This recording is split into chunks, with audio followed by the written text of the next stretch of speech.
เพราะฉะนั้นสิเมตตาเนี่ยสิความเฮาเพราะว่าความเฮาที่บอกมันได้ว่าสิเมตตาได้อ่อนกันรับมาได้บอกมันนะมันเรียกเพียรอันถูกหันน่ะทัดนัดกันนั่นเด้อเฮาเฮ็ดร่วมกันน่ะ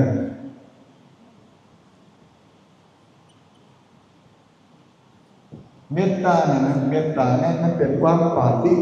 เป็นความขอความปราณีที่บอกความไปเอาขนาดที่ว่าสิ่งนี้ก็แล้วกันนะเมตตาฮักแป้งหั่นเนาะว่าฮักเนาะเมตตาฮักเนี่ยอันนี้อันฮักแป้งเมตตาโอเคว่าสิแท้เข้าใจว่าสิเมตตาที่บอกเมตตาเนี่ยเขาว่าวันอะไรคนก็ว่าเมตตาเขาว่าเมตตาก็แปลว่าอยู่ที่ไหนเนี่ยแล้วกูที่บอกนะน้ำใสลีน้ำใสลีเนี่ยเลยครับ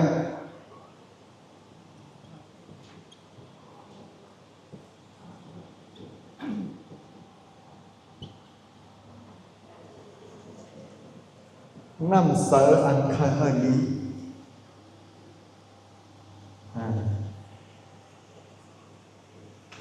ตรงนี้อย่างเรื่องว่าแค่ละเรื่องนะ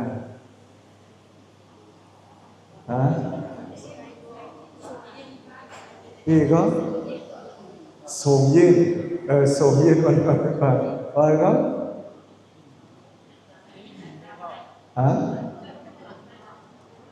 อีกก็ให้เพลงเต้นกันเมตตาเพลงเต้นกันยังไงก็แฮปเรื่องตรงนี้ไว้อะไรเพราะว่าที่บอกมันแน่มันมีหนังเขาเอาซองอันนี้ก่อนนะมาเล่นเมตตามาเนี่ยเป็นรองหักแบงเป็นอะไรก็หักแบงไม้ซองเมตตามาเนี่ยเป็นน้ำใสใครให้กันดีเป็นน้ำใสก็อันใครให้กันดีเนี่ยอันใครให้กันดีอันใครให้กันนอนเพศทีอันใครให้กันนอนแล้วก็เพศอันใครกันอะไรกันเย็นซึ่งเนี่ยน้ำใสอันนี้เป็นน้ำใสเมตตาน้ำใสอันหักแบงเนี่ยก็เป็นน้ำใสเมตตาเนาะก็ไม่มีทางคออันว่าหักอันนั้นเนี่ย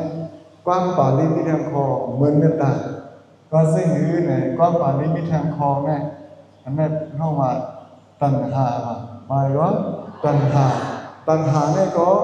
เป็นความปราณีเนาะความปราณีตัณหาเนี่ยความไปก็ว่าซึ่งคือหักแบงเนี่ยเนาะเนี่ยใช่มั้ยอันปอมเมดุกลางหักแบงกันแน่ปารักสองอันนั้นอันตัณหาหักแบงก็มีอันเอาเมตตาหักแบงก็มีอันโอเมหักแบงกันก็มีทั้งสองอันจำเป็นไปเพราะว่าอันเดียวไว้อันบ้านนั่นน่ะเขายังไปผมบอกให้มือพอคนโกนนึงแลคนนึงดึงหักแบงกันไงอันไปผู้ซักลองว่านักใครป้าน้ำใสอันใครกันนี้อันนี้ก็สมีอันนี้ก็ห้องว่าตัณหาเนี่ยนั่นก็นี่ก็หักให้อยู่เพราะฉะนั้นสิเมตตาก็สัมมาหะอันตัณหาก็สัมมาหะเพราะนั่นสิสองอันนี้เปิดกันซึ่งหรือหรือมาคู่เลยเดียวกันไหมมันเปิดกันซึ่งหรือหักได้หักเหมือนกันมันเปิดกันซึ่งหรือหู้ไว้ของใครหู้อ่ะหู้หรือเฮาอ่ะอย่างนั้นล่ะอันที่ไหนหักได้หักเหมือนกันนะหักได้หักเหมือนกันมันมาเปิดกันอยู่หลาย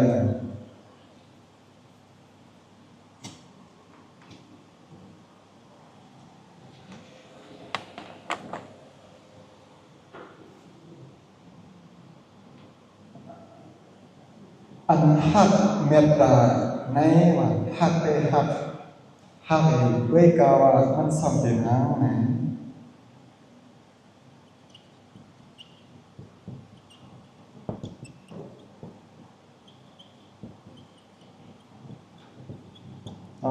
อันนั้นไง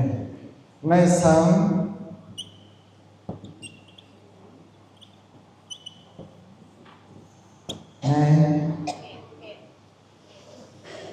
เมตตาในหักอันตนาก็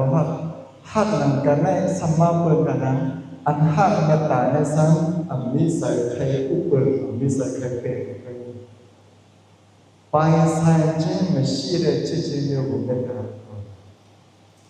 บอกนะ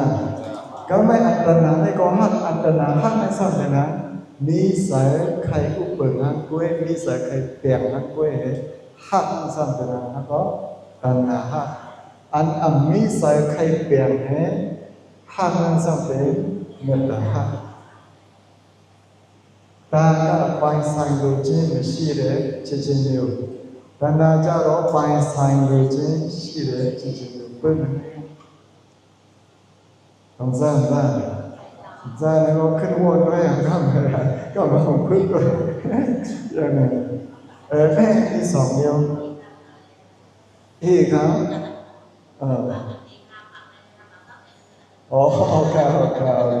ยินซุ้มกันก็ไม่เอาเพื่อนกันให้ก็ไม่เมตตาอันว่าเนี่ยเขาพูดตีปอกมันเนี่ยมันเป็นรองหักเป็นใครเป็นน้ำใสใครกันมีและซ้ำเป็นบ้านหักอันนิสัยใครเปลี่ยนไม่เป็นเมตตา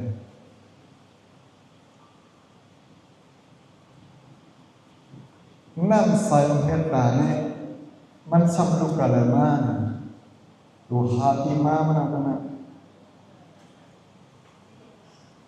มันลูกอะไรมาก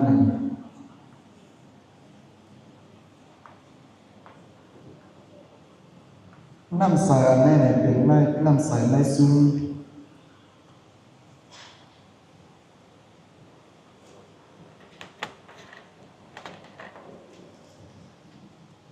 เมตตาในเขาหาตีมามันก็แม่หาด้วยตีมามันดูกันเลยมาก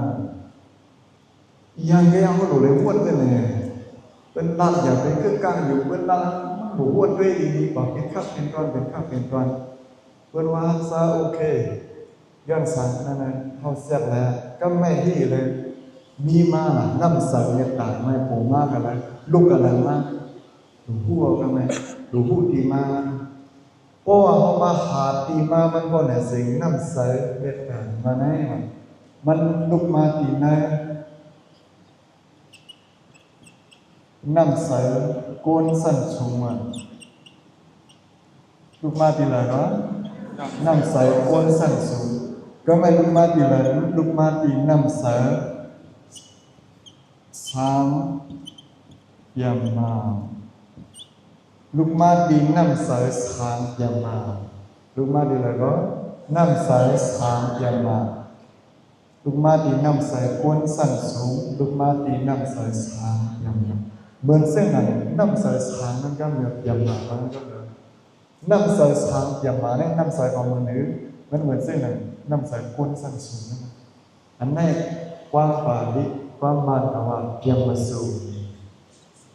ยามมาเสียน้ำใสอันสูงแล้วน้ำใสอันมันช้าน้ำใสสูงน้ำใสอันมันช้าเนี่ยมันการเมตตาไงมันเป็นมีอย่างเมตตาก็มีเรื่องได้กยุณาสาวะกยุณาก็มีเห็นก็สกุโลกหอนะมุติตาก็มีอย่างได้อุเบกขาก็มีความปาดิอย่างนั้นเป็นความปาดิหมดเลยเพราะนั้นแม่เขาลงมาเอาให้มันสภาวะมันเป็นสิ่งสภาวะเมตตาสภาวะกรุณามุทิตาอุเบกขาดูมาหาข้อมูลมันเอากันไหมพอมาหาข้อมูลมันบ่ได้สิ่ง